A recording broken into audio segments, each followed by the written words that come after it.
Namaste and welcome. A Happy New Year to all that are here and all that have joined us on the live stream and all those that are coming in at some other point in time through the podcast. I thought maybe I'd begin with one of my favorite of the Zen stories where a novice approaches the Zen abbot and asks the question that's been plaguing him. And the question is, what happens after we die? And the Zen abbot said, I don't know. And that kind of gets the monk is very upset by that. And he said, I thought you were a Zen priest, a Zen abbot. And the response was, I am, but not a dead one. And it's such a universal that we try to figure out our lives. We try to control things by having some clear, solid understanding of what's going on. And as we know, our best laid plans, no matter how much we figure out and arrange and plan and anticipate, these bodies do what these bodies do, and these emotions play themselves out, and my God, other people do what they do, and it's out of control, right? So, and this is true, it's out of control even for those in the most dominant positions in the dominant culture. And I was thinking of this cartoon I saw some while back of these two medaled, bedecked generals, and they're striding down the hall of the Pentagon, and one's turning to the others, and he says, it really shook me up. I dreamed the meek inherited the earth. I really like that cartoon.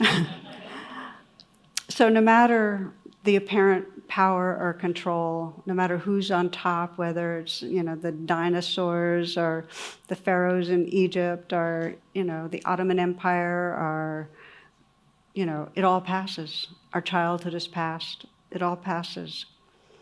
There's another cartoon where the Grim Reaper is a patient, and the psychiatrist is sitting there, and the Grim Reaper's on the couch, and the Grim Reaper's saying, I'm sorry, Doc, but it's your time that's up.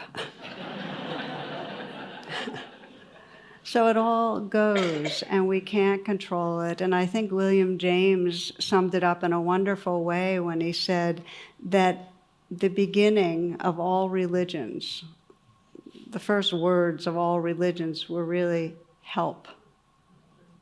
We're these vulnerable beings that anticipate our mortality, and on some level, we're trying to figure out how to make it through, how to deal with things. So we navigate uncertainty, every one of us, whether it's the divorces or our own body's illness or someone we love, sick or betrayals, wounds, we're navigating. And I think we have inside us this deep inquiry of what really helps, what really, really helps. And in Buddhism and in most religions, what really helps, and when I'm using the language of true refuge, what's our true refuge, has three expressions that, and you can find, and when I wrote the book True Refuge, I was fascinated to find these kind of three archetypal gateways to refuge existed in so many places. And one of the archetypal refuges is awareness, that we turn towards and we occupy awareness, and that is a refuge, that pure wakeful awareness. Another refuge is described as truth. We take refuge in the truth of the moment, what's really happening. A third refuge is thought of as love. We take refuge in our relationships. And in Buddhism, this is Buddha, which is awareness, Dharma, truth, and Sangha, love. So we're going to explore these three pathways and how they're relevant to us in our daily life when we're stuck. And we'll explore them, and then at the end, as I mentioned earlier, to those of you right here, we'll do a ritual that allows us to move through in the days and weeks to come with more remembrance of true refuge, because we forget. And I often think of the spiritual path, like one of the ways we can most elegantly understand the spiritual path, as remembering and forgetting. I mean, how many of you noticed, maybe even today, that you got caught in something and you're kind of in a trance and in a more small-minded or grim place, and something reminded you and things opened up a little, and you don't have to raise your hands, but you get the idea. We lose it, we lose ourselves in a smaller identity, in stories and reactivities. And then something reminds us. It might be beauty, or it might be something really sad. It might be that we just got quieter and there was a little more space, but in some way, we reconnect with a larger, more awake perspective. So one of the things I find very helpful in exploring the path of true refuge is to shine a light on that trance when we go into forgetting. And in those times, we're taking what I call false refuge. And what I mean by that is not we're doing something bad, but the activity of forgetting, the ways we try to get away from ourselves or make things feel better, or take care of our feeling of insecurity, that part of us crying help, prevents us from the path of remembering. It keeps us stuck. So we shine a light on it, and the signs of false refuge. You'll know you're taking false refuge if you feel contracted, if you feel separate, if you feel like you're in some kind of small self that you really don't like and doesn't feel okay. That means you're taking false refuge. That means you're caught in the forgetting. The signs of true refuge. It's a kind of homecoming that we intuit when we're experiencing it, where we feel in integrity, we feel sincere, we feel more open, more connected. That too, we intuit and we know. There's a resonance that we feel. So how do we take false refuge? Well, it can often be described as there's the grasping, false refuges of grasping and the false refuges of aversion, and that's more Buddhist psychology, that dichotomy. But it's a useful one, that we're taking false refuge when we're doing any of our addictive behaviors, of kind of trying to consume to numb, or taking what gives us certain types of highs to get us away from the feelings in our body we don't like. We're grasping when we're seeking approval, which most of us do. I mean, if you think of some interaction in the last few days and you actually slow down and look closely at it, you can begin to sense how much of what you were expressing was for the sake of having a certain response versus that real spontaneity. We do a lot to get approval. That's part of the grasping. We do different things to get attention. I saw another cartoon. I'm big on cartoons right now. This guy's sitting on a cloud in heaven with his angel wings on. He's on his cell phone. He's saying, "Hello, Doc. This is the hypochondriac. Guess where I'm calling from?"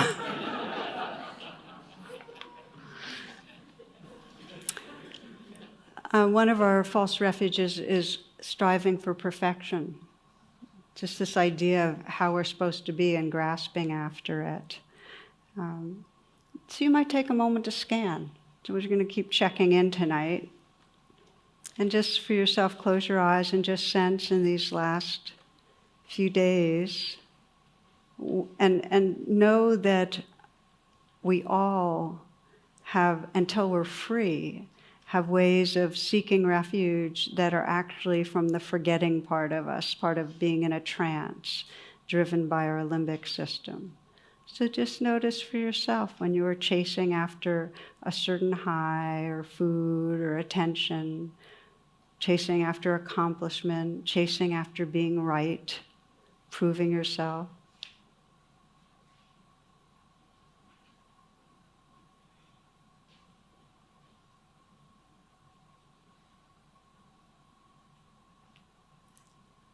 And for now, just notice the signs of false refuge, of forgetting. What's the sense of yourself when you're chasing after, when you're grasping for something, wanting something more, wanting something different?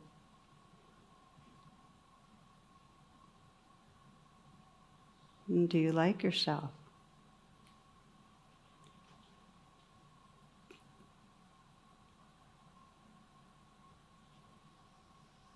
So we begin to get to know our false refuges. The other whole domain of false refuge is the false refuge of resisting and aversion, all the different ways that we judge, the different ways that we avoid things, the mistrust, the aggression.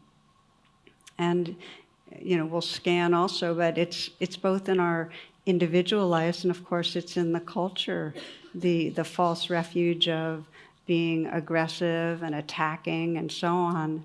I'm recalling an alleged radio conversation between a U.S. naval ship and Canadian authorities. And this was off the coast of Newfoundland many years ago. And here's how the recording went. Americans, they're saying, please divert your course 15 degrees to the north to avoid a collision. Canadians, recommend you divert your course 15 degrees to the south to avoid a collision. Americans, this is the captain of a U.S. Navy ship. I say again, divert your course. Canadians, no, I say again, you need to divert your course. Americans, more sternly, this is the aircraft carrier USS Lincoln, the second largest ship in the U.S. Atlantic Fleet. We are accompanied by 3 destroyers, 3 cruisers, and numerous support vessels. I demand that you change your course 15 degrees north, and that's 15 degrees north, or countermeasures will be undertaken to ensure the safety of this ship. Canadians, this is a lighthouse. Your call.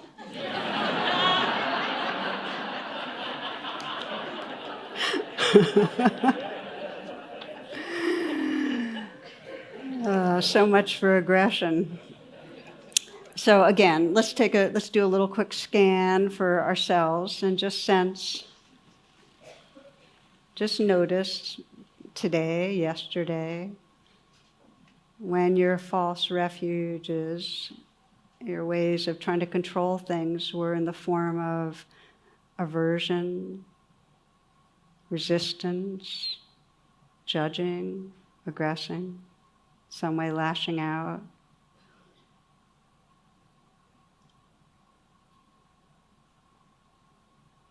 Keeping in mind that part of it is done against ourselves. So when you turn against yourself in a critical way, that's a false refuge.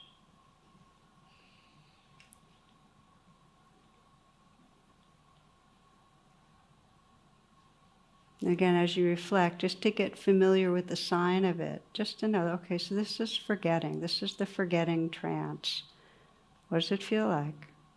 What's the sense of yourself when you're pursuing false refuge? Can you sense how you feel contracted, separate, not okay?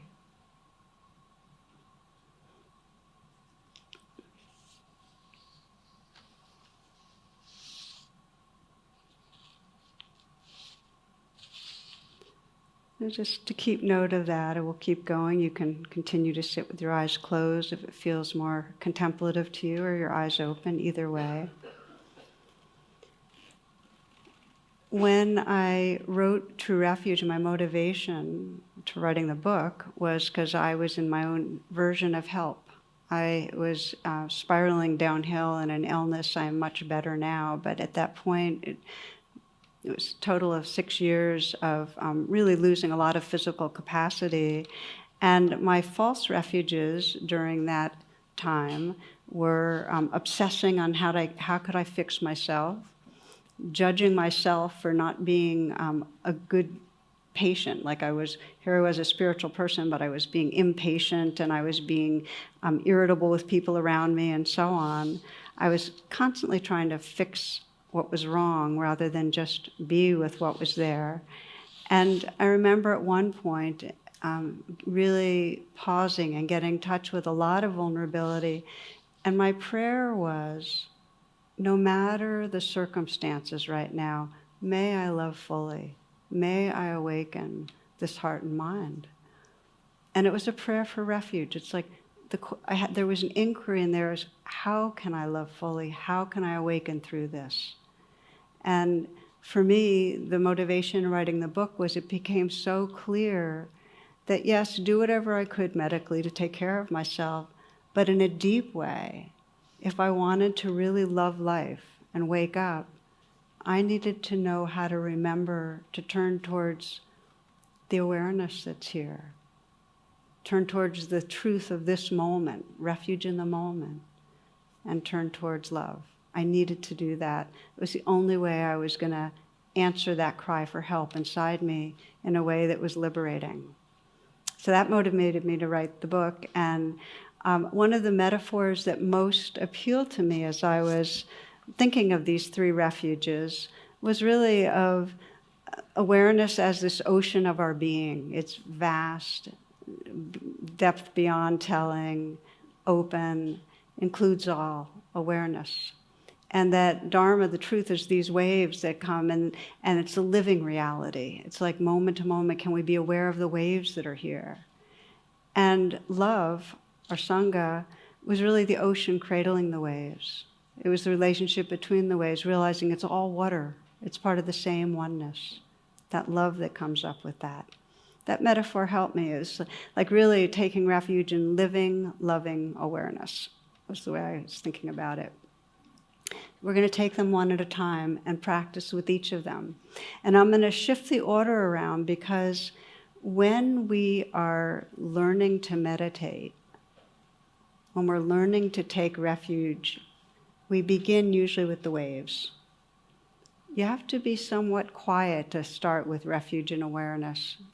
It seems really abstract if you haven't practiced being with the waves. So we start with what we call refuge and Dharma, or the truth of the moment. And with each refuge, you'll find it useful, especially if you want to go deeper into this, to think of it as if there's an outer refuge and an inner refuge. And I'll explain the difference. The outer refuge, if you're taking refuge in the Dharma or the path, the outer refuge are all the different ways that help you come into the present moment.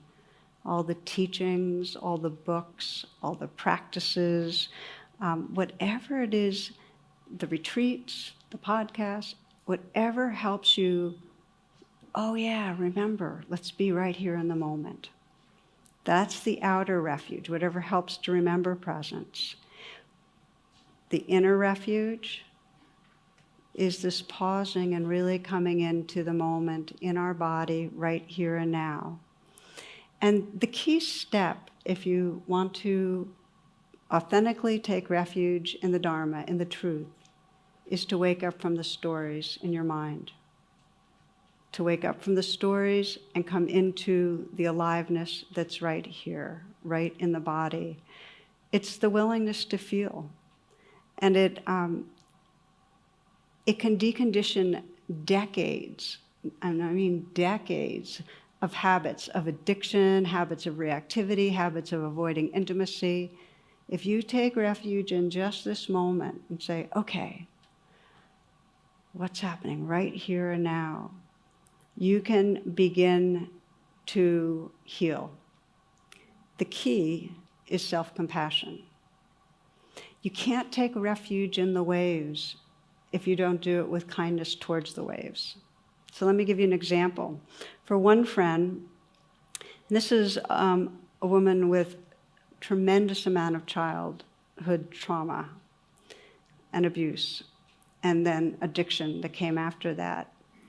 She thought the path was very bare bones, that as much as possible, every time she'd have a story of, and usually the stories were what could go wrong around the corner, why she couldn't trust things, what was wrong with her.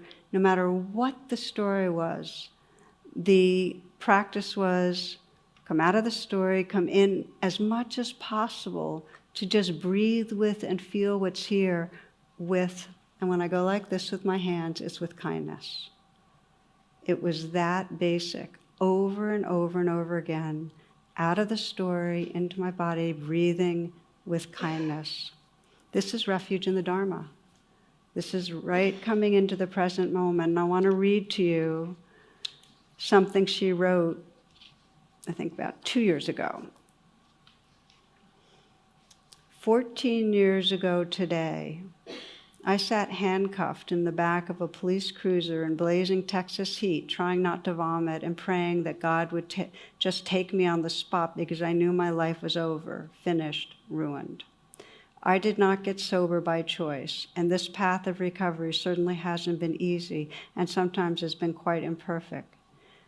But the view is very different today than it was on that hot August day in 2003, and I'm very, very grateful for it. For all of it. It's all beautiful. This is what's possible with refuge in the Dharma. It can radically rearrange our life, and it's challenging. It takes a real courage. It takes a willingness to feel. And if there's any takeaway about this refuge of Dharma, it's willing to feel. And a lot of us are dissociated, so it takes patience in coming into our bodies. But one woman writes, I'm an example that you can teach old cats new tricks. At almost 80, I'm finally learning how to live above the line. She means above the line of unconsciousness to consciousness. I'm becoming more at peace. As a widow of many years, I am finding joy and happiness in being who I am. Refuge in the Dharma. So let's practice, okay? Would you close your eyes?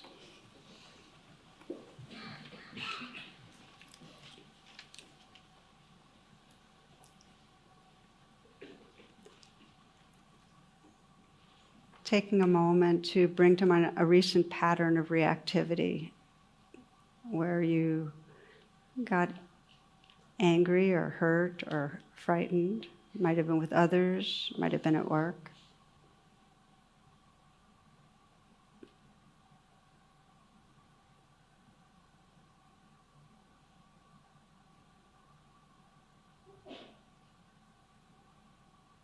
And notice what you were believing, what stories might have been going on around it.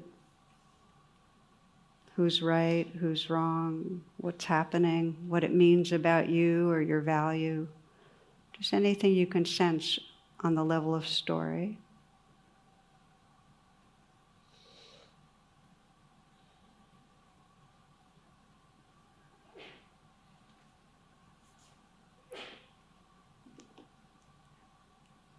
And then consciously choose to wake up out of the story and come into this body and breathe and feel. Sense the throat, the chest, and the belly.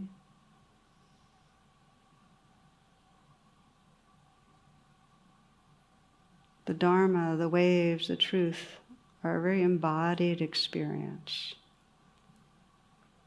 One teacher said, meet your edge and soften. You just breathe with, and you might add a hand on the heart and offer some kindness, as my friend did, because unless we have that heart space, we really can't be with the waves. The heart space gives us room.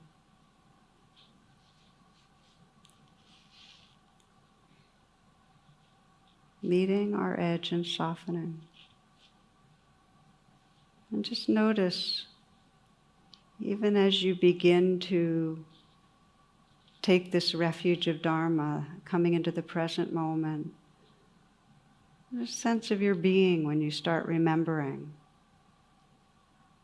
Breathing, meeting your edge and softening and being here. Can you sense more space, more tenderness, more presence?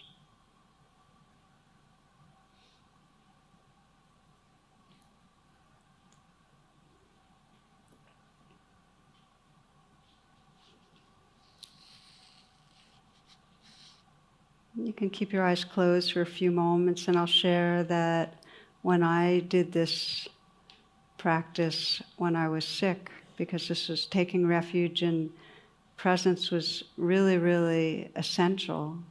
And it was very hard because I was coming into the waves of a sick body, so it did not feel good. And I remember being at the hospital for a week at one point. And that phrase, meeting my edge and softening, really helped. Every time I would come out of my thoughts and come into my body and feel the fear that was of what was going on and the grief about it, I'd just tell myself, meeting my edge and softening, hand on my heart. And it was really like I went from this forgetting place where I was avoiding and obsessing into a quality of presence that really felt like I was coming back home to who I was. During that time, another reflection I had was from the Zen poet Ryokan, who writes that to find the truth, drift east and west, come and go, entrusting yourself to the waves. Entrusting yourself to the waves. The last few moments as you sit, whatever's going on inside you right now, you might sense, okay, refuge in the Dharma and the truth of this moment. Can I entrust myself to the waves? Can I just let go into the waves? Just for these few moments.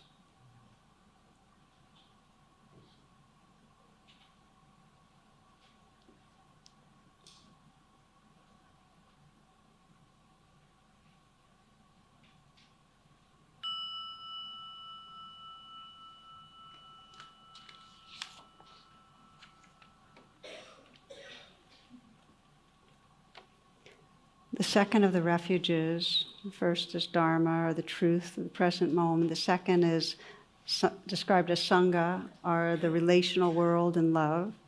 And the outer refuge in love is turning towards all those relationships that help us actually experience connection and love and open-heartedness and oneness. And in our alienating society, as we know, there's very few modes of natural intimacy and connection. We so often, have a sense of the others as an unreal other. Somebody just handed this one to me recently. A grasshopper walks into a bar seeking some contact and some community. And the bartender says, "Hey, we have a drink named after you." And the grasshopper looks rather pleased and surprised and asks, "You have a drink named Steve?" Not much intimacy in this world. So then we have a story from Andreas Shah, and he writes this about the Sufis. He says, a certain Bektashi dervish, a Sufi, was respected for his piety and his holiness, and whenever anybody would ask him how he had awakened in this way, he would say, "I know what is in the Quran." Well, one day a newcomer came to the coffee house where he would hold forth, and he wasn't familiar with all of them and how they did their ritual, but he said, "Okay, what gives? What's in the Quran?" And the response was, "In the Quran, there are 2 pressed flowers and a letter from my friend Abdullah." At the very center of spiritual life is friendship, is kindness, is a heart openness towards each other.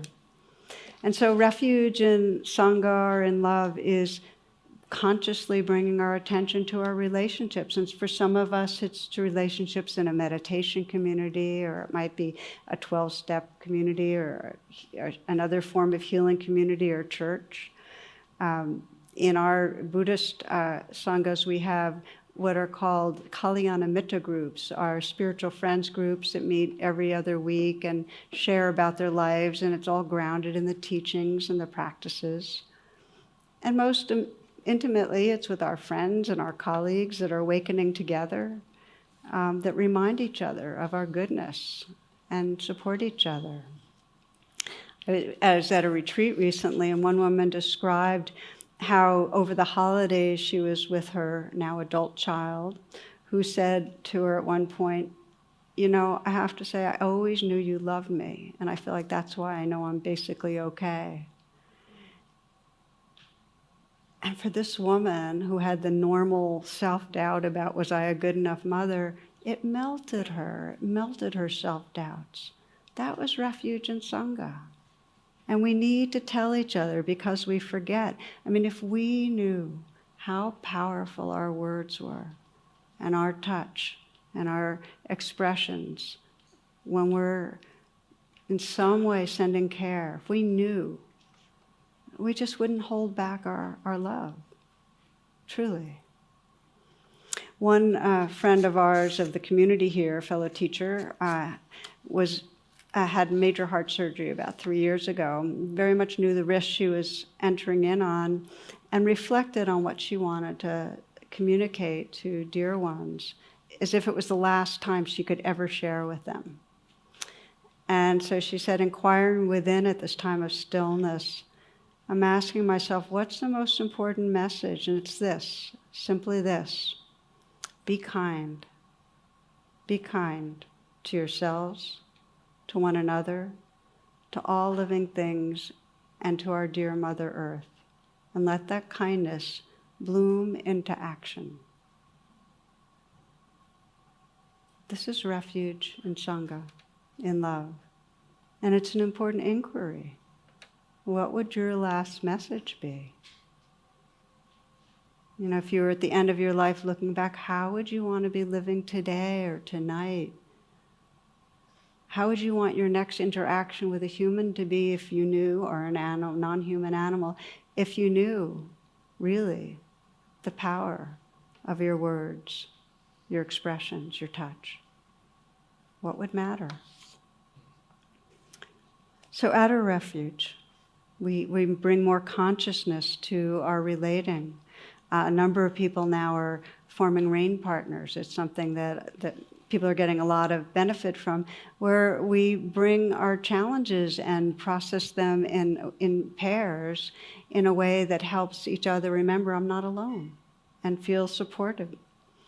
I know in workshop groups, whenever we explore this, we explore our fears, there's this waking up realization of it's not my fear, it's the fear, which is so freeing. So the outer refuge, conscious relating. The inner is the reflections in any moment that directly wake up loving presence. So let's take a moment again, as we have, and we're going to reflect now on the second of the 3 refuges.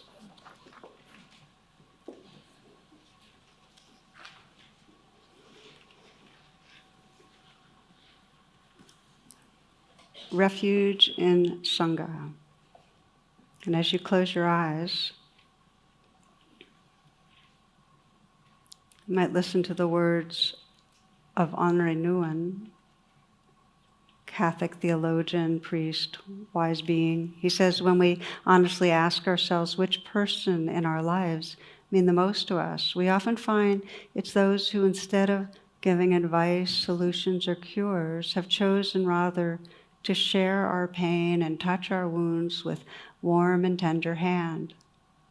The friend who can be silent with us in a moment of despair or confusion, who can stay with us in an hour of grief and bereavement, who can tolerate not knowing, not curing, not healing, and face with us the reality of our powerlessness. That is a friend who cares.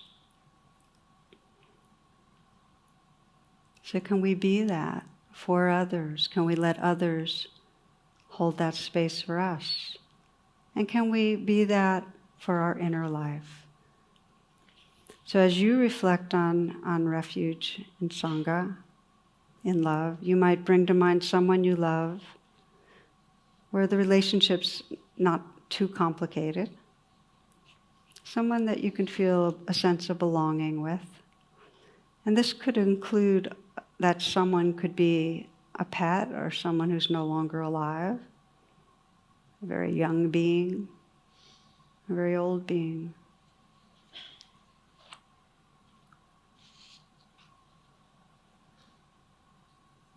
And sense what it is you love about this being. In other words, let yourself sense their goodness.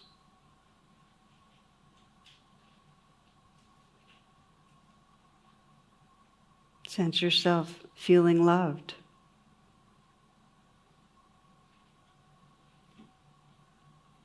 What that being looks like when they're expressing their goodness, their love, their care, their aliveness. Sense the quality of togetherness you feel, that being with feeling.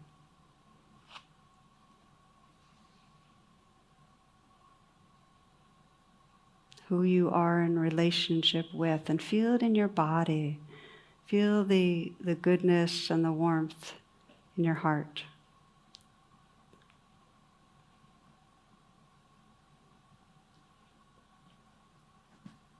You might imagine reminding each other of your goodness. What it would be like if you let that person know. How they would feel if they knew how you felt.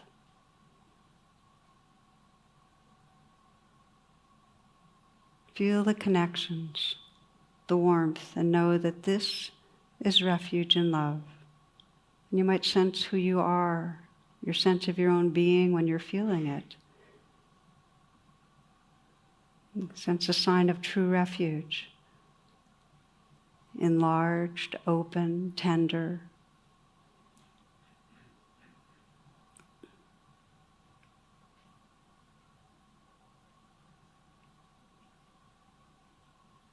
Mary Oliver writes, so every day, I was surrounded by the beautiful crying forth of the ideas of God, one of which was you.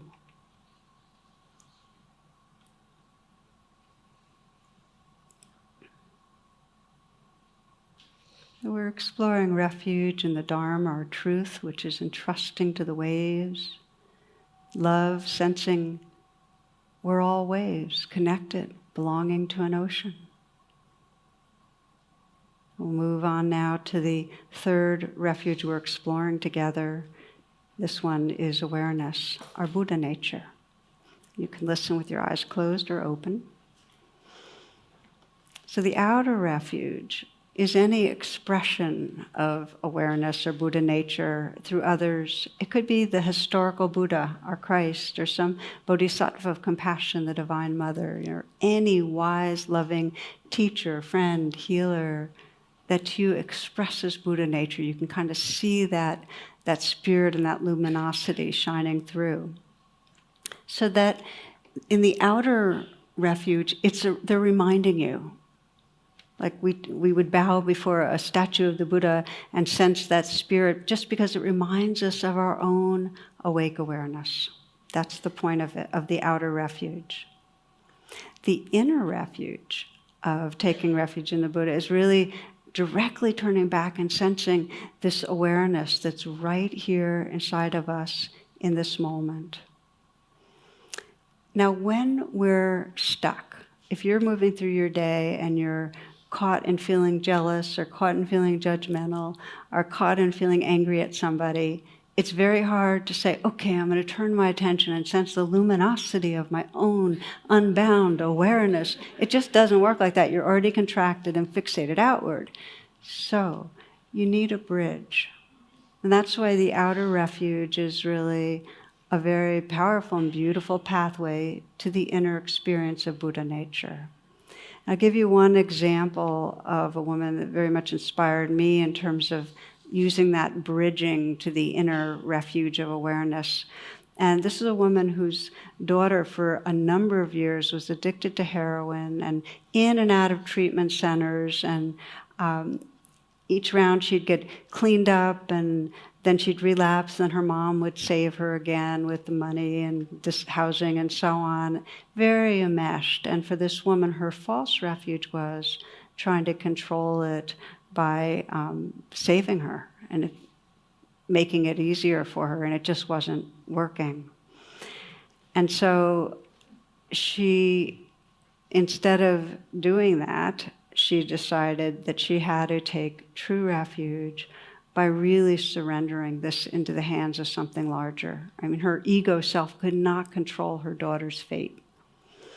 So her way of the outer expression of Buddha nature was her sense of the divine feminine, the mother of the universe.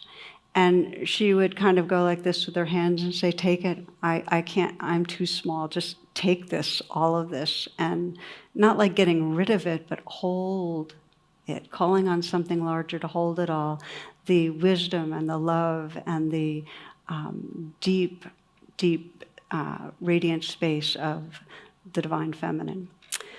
So she would do that and kind of hand over, surrender herself into that until she felt a sense like she was belonging to that.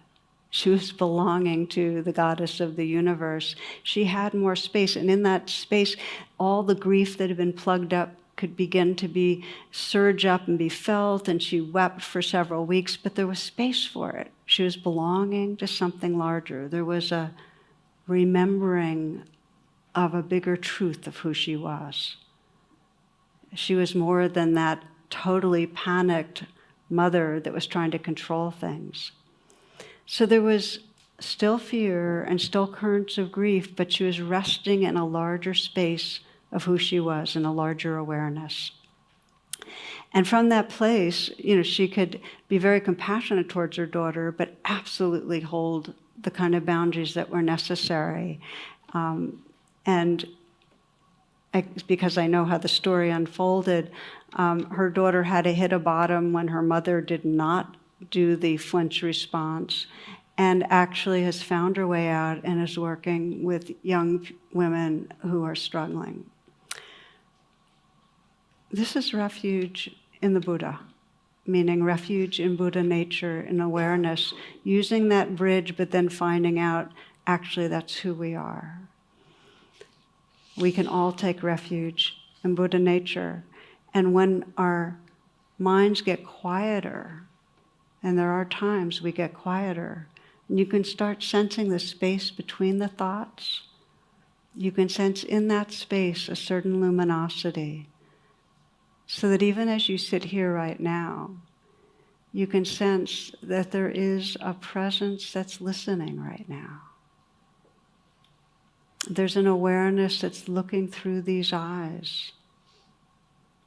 There's a dimension, a formless dimension in the background, a kind of inner stillness that's listening.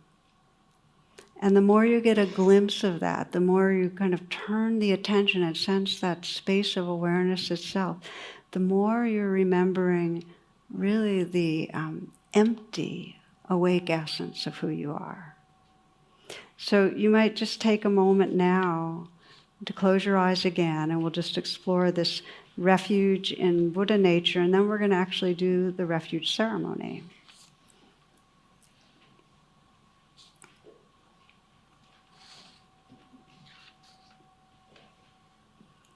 You might call on a figure that expresses to you what the enlightened heart mind of a Buddha is. And it could be the figure of a Buddha or a Bodhisattva or a spiritual figure. It could be someone you know who you sense their wakefulness, their open-heartedness, their wisdom.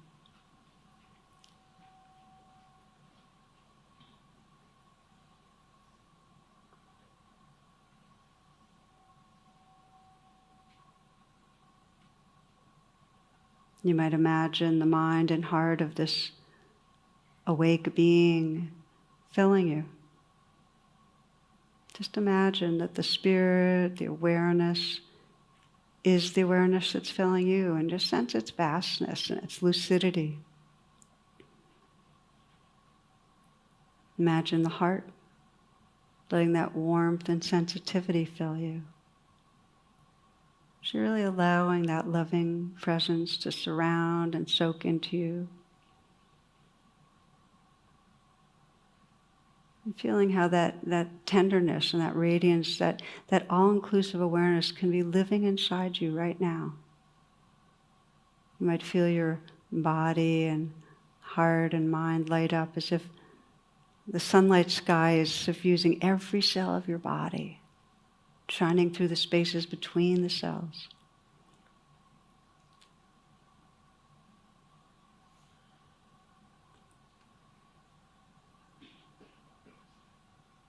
Rest in awareness. Just be the silence that's listening right now. The stillness that's receiving sensation. The openness that everything's happening in.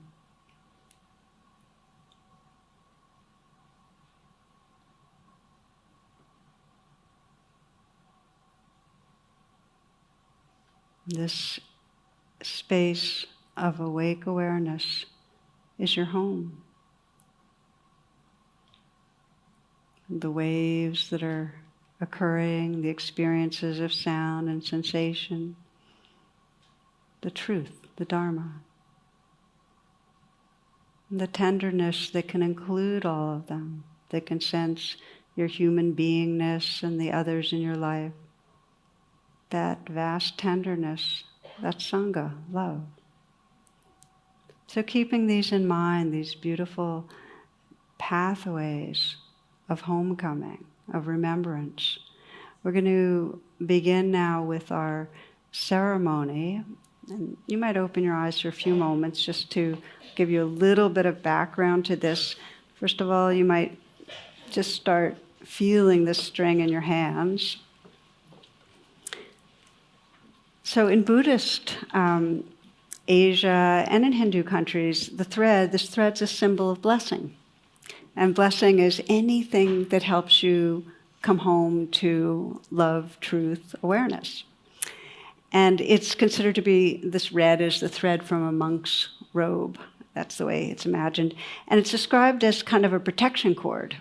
And one Tibetan teacher was asked, well, what does it protect you from? And the response was, why, yourself, of course. So you're really being protected from the forgetting, from the ego or trance state of forgetting. And that means all the ways of grasping and resisting. Another way it's described that is, when you wear this, and we'll be wearing it, you can either choose to wear it around your neck, and then you'd be putting it like this, but don't do it yet. Or you can wear it around your wrist, and then you're going to have to wrap it a bunch of times. Either way you do it, it's considered that rather than being in the monastery, you're in the marketplace, and you're basically a monk or a nun in drag, wearing your cord. So this is a way of taking refuge and remembering. And what we're going to do is reflect on each of the refuges more briefly than we did in just now in our reflections through the talk. And with each reflection, we're going to tie a knot in the cord. But you're going to need to tie the final knot, to have it affixed to your body, you're going to need somebody else to help. So I'd like to invite you to do this standing up. So come standing up, if you will.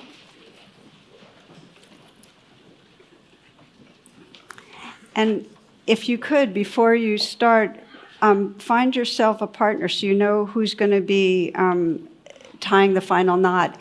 And so you just want one person nearby, and if the people near you are in partners, just join a pair. Shh. You can join a pair. 3 is okay. You just have to take turns. Okay? Okay. Is anybody missing a partner? Because remember, you can do it in 3s, but not 4s. That'll take too long. Okay, good. All right, so bring your attention inward again.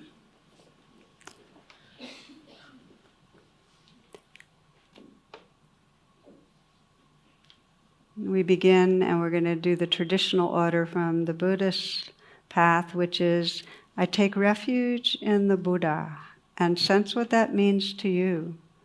Taking refuge in the examples of Buddha nature, those luminous beings through history from all traditions everywhere that have helped pass on the light, the teachings, those that are living today, that are very awake and help us wake up. And most basically, that inner refuge of Buddha nature. You're taking refuge in your own awakening heart-mind, in that awareness that's becoming more and more conscious, lucid, and free. And as you feel your dedication to taking refuge in the awareness that's here, now, and always, your natural awareness, please tie the first knot into the cord.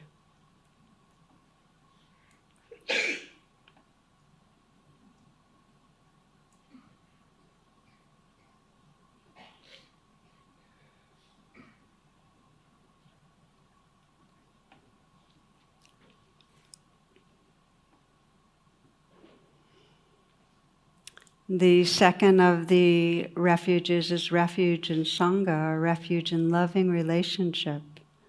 And here we reflect on our intention to bring increasing consciousness to our relationships, that they might serve us, serve each other in awakening together, awakening our hearts and minds, reflecting our goodness and holding a space when there's difficulty. And the deepest way we sense taking refuge in that loving awareness, that experience of tenderness and openness, that all-inclusive heart that really embraces our world with love. And as you feel your commitment to taking refuge in love, to taking refuge in loving relationship, please tie the second knot into your cord.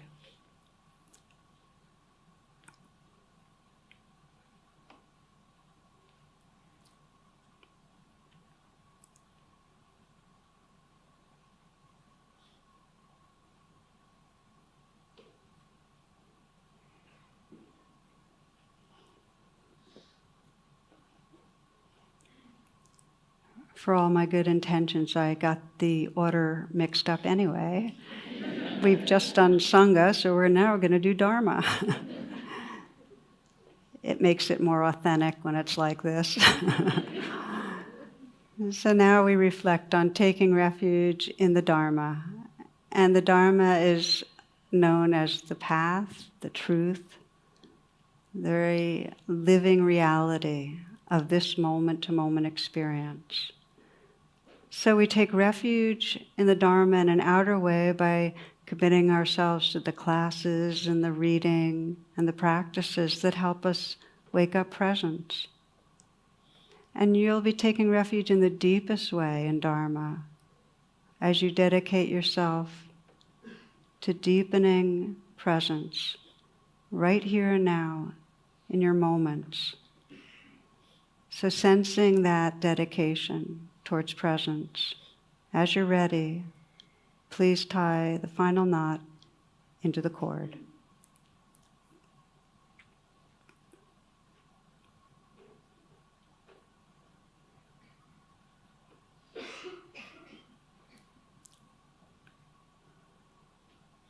And with the tying of the three knots, the three archetypal pathways home, we've charged these cords in some way. They're alive. These are living reminders for us as we move through our day. And you might gently put the cord, if you'd like it around your neck, put it behind your neck so that the outer edges are available to your partners. Or else you might alternately, as I mentioned, wrap them around your wrist so that you can have it more like a wrist bracelet. And then turning towards your partner or your two partners, first one person will, this is all in silence, one person will tie one person's final knot and then turn and just take turns until everybody's knots are done.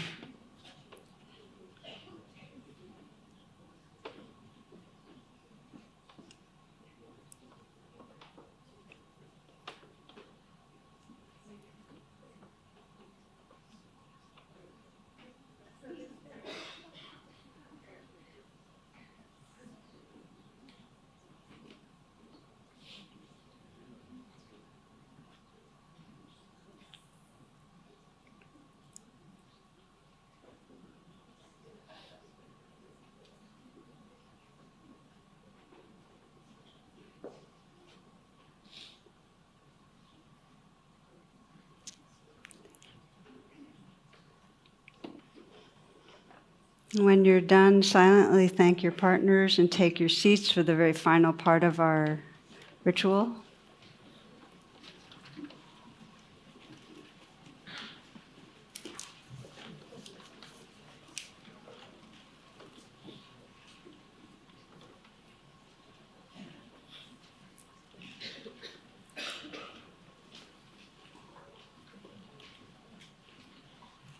And once you've taken your seat, you might close your eyes and sense how you want this refuge ceremony and this protection cord to serve you in the days and weeks to come.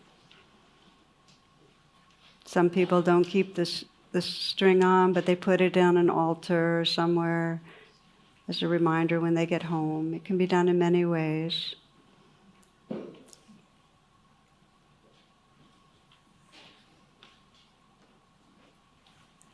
And to, in our final way, honor our process here, we'll chant you have the sheets here, we'll chant the 3 refuges in Pali.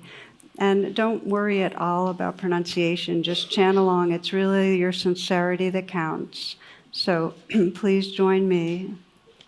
Namo tassa bhagavato arahato sama sambuddhassa. Namo tassa bhagavato arahato sama sambuddhassa. Buddham saranam gauchami, Dhammam saranam gauchami, Sangham saranam gauchami, Dutiyampi Buddham saranam gauchami, Dutiyampi Dhammam saranam gauchami, Dutiyampi Sangham saranam gauchami, Tatiyampi Buddham saranam gauchami, Tatiyampi Dhammam saranam gauchami, Tatiyampi Sangham saranam gauchami.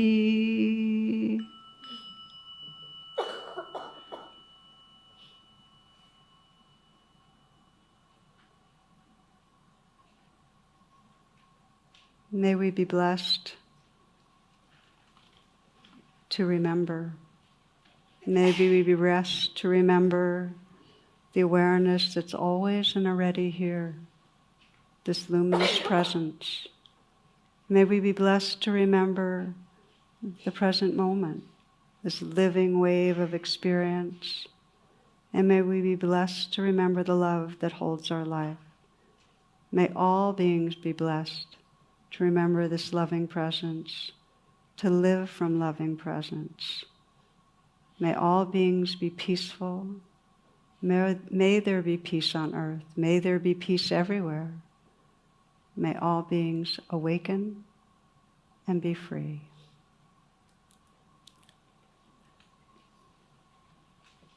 Namaste and blessings. Thank you.